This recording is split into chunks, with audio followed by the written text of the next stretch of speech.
चलिए देखिए dear students, आज हम लोग क्लास 12 डियर स्टूडेंट फिजिक्स का काफ़ी VBI ऑब्जेक्टिव क्वेश्चन देखेंगे डियर स्टूडेंट 2024 बोर्ड एग्जाम के लिए। और जो विद्यार्थी PDF नोट्स नहीं लिए जो कि 100% एग्जाम में लगेगा तो इस नंबर पर कांटेक्ट करके ले लीजिएगा। तो सभी विद्यार्थी लास्ट तक बने रहिए और साथ में चैनल पर पहली बार जुड़े हैं तो चैनल को सब्सक्राइब कर लीजिए। बहुत ही कमाल का प्रश्न लाए हैं जो कि आपके सीधे परीक्षा में पूछा जाएगा।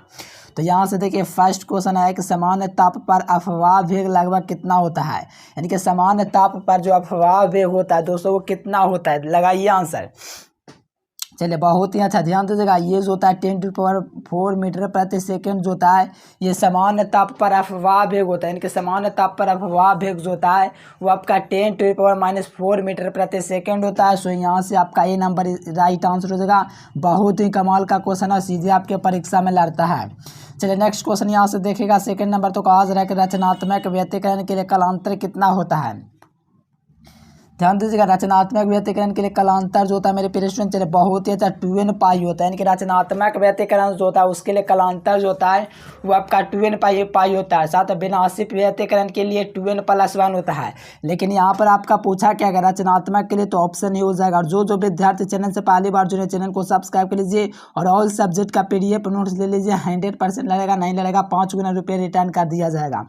चलिए बहुत अच्छा ऑप्शन है इसका राइट आंसर। नेक्स्ट क्वेश्चन देखिए, कहा जा रहा है कि प्राकृतिक प्रकाश की तीव्रता आई जो है दोस्तों निम्नलिखित में से किसके संबंध के है। यानी कि आई जो होता है प्राकृतिक प्रकाश किसके समानुपाती होता है। तो यह आई जो होता है दोस्तों इसके लैम्डा के घात 4 के व्युत्क्रमानुपाती होता है। तो यहाँ से याद है कि प्रकाश की तीव्रता जो होता है 1 आई समानुपात लैम्डा के घात 4 के व्युत्क्रमानुपाती होता है। तो ऑप्शन डी इसका राइट आंसर हो जाएगा। यहाँ से देखेगा तो कहा जा रहा है कि रेडियो एक्टिव विघटन के लिए निम्नलिखित में से कौन सही है। ध्यान दीजिएगा, रेडियो एक्टिव विघटन के लिए निम्नलिखित में से कौन सही है। तो N0 जो होगा दोस्तों E⁴ हो जाएगा। ऑप्शन बी आपका राइट आंसर। बहुत ही बढ़िया क्वेश्चन है, सीधे आपके परीक्षा में पूछा जाता है। सो इसको आप लोग बिल्कुल ध्यान में रखिएगा। नेक्स्ट क्वेश्चन यहाँ से देखिएगा तो एक्स किरणों का परास होता है, ठीक ना डियर स्टूडेंट्स। कहा जा रहा है कि the wavelength range of the X rays, यानी कि एक्स रेज का जो तरंगदैर्घ्य होता है वो कितना होता है। चलिए बहुत अच्छा, याद रखिएगा 10⁻⁻11 मीटर से लेकर के 10⁻⁻7 मीटर तक। तो ऑप्शन है इसका राइट आंसर हो जाएगा। बहुत बढ़िया क्वेश्चन है।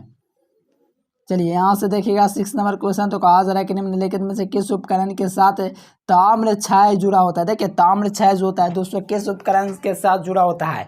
तो ध्यान रखिए ताम्र क्षय जो होता है ये आपका ट्रांसफार्मर से जुड़ा होता है। सो इसको आप लोग बिल्कुल याद रखिएगा। ट्रांसफार्मर क्या हो जाएंगे, ट्रांसफार्मर हो जाएंगे।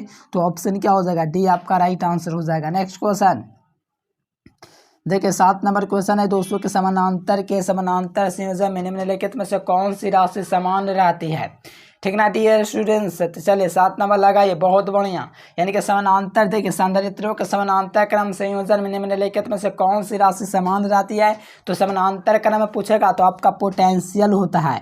अगर श्रेणी क्रम में पूछेगा तो मैं आपको बतला चुकी हूँ आवेश होता है। लेकिन आपसे क्या पूछा गया है, समानांतर क्रम, इसीलिए विभवांतर याद रखना, पोटेंशियल डिफरेंस।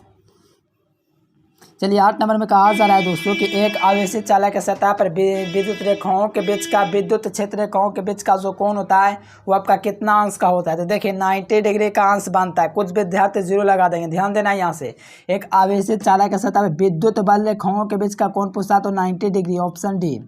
देखिए विद्युत चुंबकीय तरंगों की चाल क्या होती है। कहा जाता है कि electromagnetic wave has the same speed, यानी कि कहा जाता है कि विद्युत चुंबकीय तरंगों की जो चाल होती है सभी तीव्रताओं के लिए समान होती है। बहुत ही अच्छा, ऑप्शन सी इसका राइट आंसर हो जाएगा, सभी तीव्रताओं के लिए। चलिए नेक्स्ट क्वेश्चन यहाँ से देखिए, आर त्रिज्या वाला गोलीय चालक की धारिता होती है। मेरे प्यारे स्टूडेंट्स फटाफट लगाइए। आर त्रिज्या दोस्तों गोलीय चालक की धारिता क्या होगा। तो ये आपका 4 पाई ऑप्शन नॉट आर होता है। सो यहाँ से आप लोग देख लीजिए बी नंबर इसका राइट आंसर हो जाएगा। यानी कि आर त्रिज्या वाला गोलीय चालक की धारिता जो होता है 4 पाई ऑप्शन नॉट आर होता है। तो यहाँ से आप लोग देख लीजिए ऑप्शन बी हो जाएगा। चलिए नेक्स्ट क्वेश्चन देखिए, यहाँ से प्यारे स्टूडेंट्स कहा जा रहा है कि कौन तरंग संख्या का बराबर है, ठीक ना डियर स्टूडेंट्स। देखिए तरंग संख्या के बराबर कौन होता है, तो 1/λ जो होता है ये आपका तरंग संख्या के बराबर होता है। तो यहाँ से आप लोग ध्यान रखिएगा 1/λ जो जाएगा आपका तरंग संख्या के बराबर होगा। सो ऑप्शन इसका बी हो जाएगा। चलिए बहुत ही कमाल का क्वेश्चन है मेरे प्यारे स्टूडेंट, सीधे आपके परीक्षा में पूछा जाता है, तो 1/λ हो जाएगा। नेक्स्ट क्वेश्चन यहाँ से देखिएगा, कहा जा रहा है कि निम्नलिखित में से किसका अस्तित्व नहीं है। ध्यान दीजिएगा किसका अस्तित्व नहीं है डियर स्टूडेंट, यहाँ से देखिए। चलिए बहुत ही बढ़िया मेरे प्यारे स्टूडेंट, ऑप्शन बी हो जाएगा। चलिए एकल चुंबकीय ध्रुव है जिसका कोई अस्तित्व नहीं है, तो ऑप्शन बी इसका राइट आंसर हो जाएगा। किसका अस्तित्व नहीं है, तो आपका विद्युत चुंबकीय ध्रुव का अस्तित्व नहीं है। ठीक ना डियर स्टूडेंट, ऑप्शन बी इसका राइट आंसर हो जाएगा। एकल चुंबकीय ध्रुव जो होगा इसका अस्तित्व नहीं है। चलिए बहुत ही अच्छा मेरे प्यारे स्टूडेंट्स, बी नंबर आपका राइट आंसर हो जाएगा। नेक्स्ट क्वेश्चन यहाँ से देखिएगा 13 नंबर, तो कहा जा रहा है कि एक समान चुंबकीय क्षेत्र में चुंबक के विक्षेपण में किया गया कार्य का जो होता है दोस्तों सूत्र क्या होता है।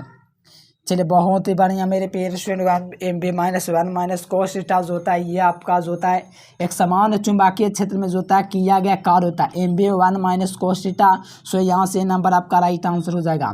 देखिए नेक्स्ट क्वेश्चन कहा जाएगा प्रतिबाधा निरूपित करते हैं। देखिए प्रतिबाधा दोस्तों किसको निरूपित करिए, तो ये प्रतिरोध को निरूपित करता है। बहुत बढ़िया क्वेश्चन है। प्रतिरोध का मात्रक, प्रतिबाधा का मात्रक, रिएक्टेंस का मात्रक, रेजिस्टेंस का मात्रक, प्रेरक प्रतिघात, सो प्रकार ये सब का मात्रक क्या होता है, ओम होता है। सो यहाँ से याद रखिएगा प्रतिरोध।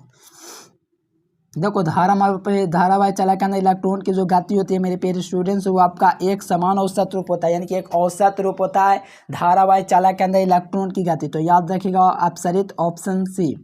विभवापरता का मात्रक क्या होता है, देखो पहले विभवापरता पूछे, वैद्युत सामर्थ्य पूछे या विद्युत क्षेत्र पूछे, ये तीनों का मात्रक वोल्ट बटा मीटर होता है। क्या होता है, वोल्ट बटा metre. So option number D हो जाएगा। नेक्स्ट क्वेश्चन देखिए, यहाँ से कहा जाए चालक की धारिता उसका अनुप्रस्थ काट के क्षेत्रफल के बीच क्या संबंध होता है।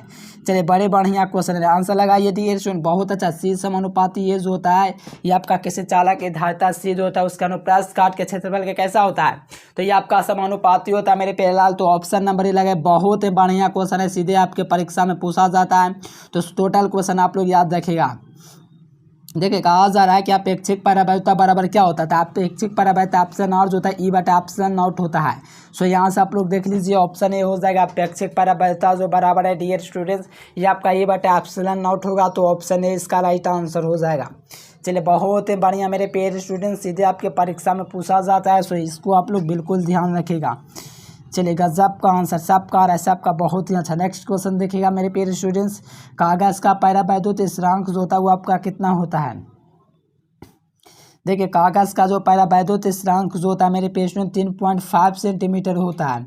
चलिए बहुत ही अच्छा क्वेश्चन है डियर स्टूडेंट, कागज का जो परावैद्युत स्थिरांक जो होता है वो आपका 3.5 होता है। कितना होता है, कागज का जो परावैद्युत स्थिरांक होता है वो आपका 3.5 होता है। ठीक ना डियर स्टूडेंट, बहुत ही अच्छा क्वेश्चन है, ये आपके सीधे परीक्षा में पूछता है। चलिए नेक्स्ट क्वेश्चन देखिए, यहाँ से 20 नंबर कहा जा रहा है कि एक समांतर पट्टिका संधारित्रों के लिए निम्नलिखित में से प्लेटों के बीच डाल देने में, यानी कि प्लेटों के बीच डाल देने पर धारिता का मान क्या होगा। जब एक परावैद्युत पट्टिका संधारित्रों के बीच, यानी कि पट्टिका है 200 संधारित्रों के बीच डाल देंगे तो धारिता का मान होगा वो आपका इंक्रीज कर जाएगा। सो यहाँ से भी नंबर ध्यान रखिएगा। देखिए एलसी परिपथ का शाक्तीय गुणांक, देखिए ध्यान दीजिएगा, एलसी परिपथ जो होता है इसका शाक्तीय गुणांक 0 होता है। अगर यहाँ से आपका चलिए बहुत ही अच्छा मेरे प्यारे स्टूडेंट, सबका डी नंबर ध्यान दीजिएगा। एलसी परिपथ का शाक्तीय गुणांक 0 होता है, चौकुंडली का भी 0 होता है, संधारित्र का भी 0 होता है। देखो कहा जा रहा है कि the power factor of the pure capacitor, यानी कि शुद्ध संधारित्र का शाक्तीय गुणांक अभी हम आपको बताएं 0 होता है। अब तो एलसी परिपथ का शाक्तीय गुणांक 0 होता है, लेकिन कालांतर π/2।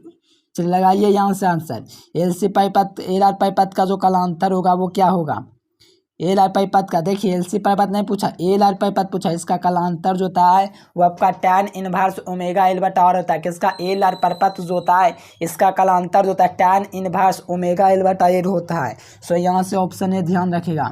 नेक्स्ट क्वेश्चन कहा जा रहा है कि किसी प्रतिवर्ती धारा में आर और इसका स्वप्रकात्व एल हो तो tan 205 होता है, tan ओमेगा एल बटा आर होता है। तो ओमेगा एल बटा आर देख लीजिए ऑप्शन ए में हो जाएगा, ओमेगा एल बटा आर, सॉरी ऑप्शन सी में दिया गया है। चलिए बहुत बढ़िया क्वेश्चन था। नेक्स्ट क्वेश्चन लगाइएगा, कहा जा रहा है 25 नंबर में कि प्रतिवर्ती धारा शिखर मान और वर्गमूल के औसत का अनुपात क्या होगा। ठीक ना डियर स्टूडेंट्स। चलिए बहुत ही अच्छा क्वेश्चन है, ध्यान दीजिएगा यहाँ से। प्रतिवार्ती धारा का शिखर मान, ध्यान देगा शिखर मान आपका √2 होता है, वर्ग औसत मूल जो होता है ये आपका 1 होता है, तो √2 अनुपात 1 होता है।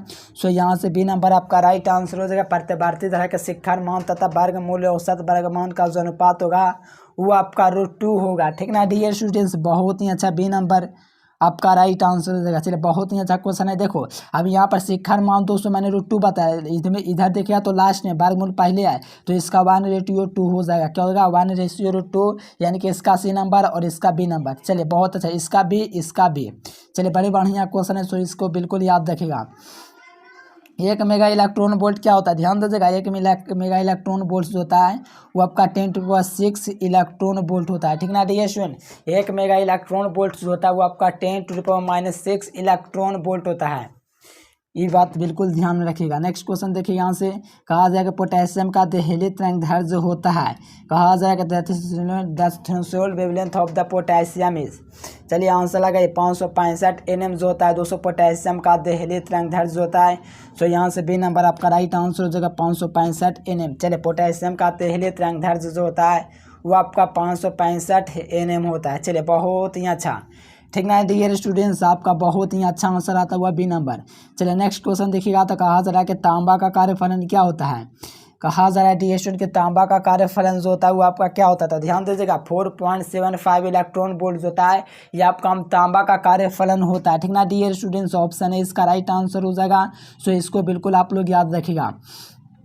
विनाशी व्यतिकरण का कालांतर क्या होता है, ध्यान दीजिएगा। विनाशी व्यतिकरण का जो कालांतर होता है वो आपका क्या होता है, ध्यान दीजिएगा। विनाशी व्यतिकरण के लिए कालांतर पूछा गया है, और कालांतर मैंने बोला विनाशी के लिए 2n+1 होता है। देखो पदांतर नहीं पूछा कि λ/2 लगा दोगे, ध्यान दीजिएगा 2n+1 × पाई होगा। सो यहाँ से बी नंबर हो जाएगा। चलिए केरोसिन का अपवर्तनांक कितना होता है, देखिए केरोसिन का अपवर्तनांक 1.44 होता है। सो यहाँ से आप लोग देख सकते हो ये नंबर आपका राइट आंसर हो जाएगा।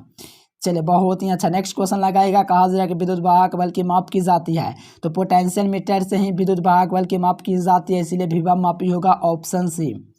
नेक्स्ट क्वेश्चन, एम्पीयर घंटा मात्रक जो होता है ये आपका आवेश का मात्रक होता है, क्या मेरे प्यारे। चलिए एम्पीयर घंटा जो मात्रक होता है ये आपका आवेश का मात्रक है, तो ऑप्शन ए हो जाएगा। नेक्स्ट क्वेश्चन देखिए 35 नंबर, विभव मापी के तार की लंबाई बनाने पर संतुलन बिंदु प्राप्त होगा, तो ये जो है दोस्तों आपका अधिक लंबाई पर प्राप्त होता है। किस पर डियर स्टूडेंट, चलिए बिल्कुल अधिक लंबाई पर प्राप्त होता है। B number is the right answer है, यानी कि विभव मापी के तार की लंबाई बनाने पर अधिक लंबाई पर प्राप्त होगा। चलिए मेरे प्रिय स्टूडेंट, प्रतिरोधकता का जो मात्रक होता है वो आपका ओम मीटर होता है। चलो बहुत बढ़िया, ऑप्शन बी हो जाएगा। देखो पानी का परावैद्युतांक जो होता है मेरे प्रिय स्टूडेंट वो आपका 80 होता है। कितना होता है, पानी का परावैद्युतांक 80 होता है। देखिए प्रतिबाधा का मात्रक पूछा जा रहा है, तो प्रतिबाधा का मात्रक ओम होता है। B number is the right answer. देखिए कहा जाएगा कि वायुमंडल के ऊपर से पृथ्वी का से आसमान का रंग जो है दोस्तों वो आपका काला दिखाई देगा, कैसा, काला। चलिए रेडबर्ग नियंत्रक का मात्रक जो होता है वो आपका 1/मीटर होता है। क्या होता है, रेडबर्ग नियंत्रक होता है उसका मात्रक 1/मीटर होता है। सो यहाँ से बी नंबर। देखिए नेक्स्ट क्वेश्चन यहाँ पर, निम्नलिखित में से तरंग की लंबाई किसकी न्यूनतम तरंग दैर्घ्य होता है, तो गामा किरण का न्यूनतम तरंग दैर्घ्य होता है, तो ऑप्शन डी हो जाएगा। नेक्स्ट क्वेश्चन, लास्ट क्वेश्चन, खगोलीय दूरदर्शी में अंतिम प्रतिबिंब जो बनता है काल्पनिक और उल्टा बनता है, कैसा बनता है, काल्पनिक और उल्टा बनता है। चलिए बहुत ही अच्छा मेरे प्यारे स्टूडेंट्स, ऑप्शन क्या हो जाएगा, डी हो जाएगा। चलिए और जो विद्यार्थी PDF नोट्स ऑल सब्जेक्ट का लेना चाहते हैं मेरे प्यारे लाल, ठीक ना डियर स्टूडेंट, ऑल सब्जेक्ट का PDF नोट्स लेना चाहते हैं तो इस नंबर पर कॉल या व्हाट्सएप मैसेज कीजिएगा, या तो आपको नीचे में नंबर स्क्रॉल होगा उस पर आपको कॉन्टेक्ट एक बार करना है, और ऑल सब्जेक्ट का PDF नोट्स आपको ले लेना है। ठीक ना डियर स्टूडेंट, 100% लड़ता है। सो आप लोग संपर्क जरूर कीजिएगा और चैनल को सब्सक्राइब करके घंटी को फ्रेश कर लीजिएगा। आज के लिए फिलहाल इतना है। Thanks for watching this video. जय हिंद, वंदे मातरम।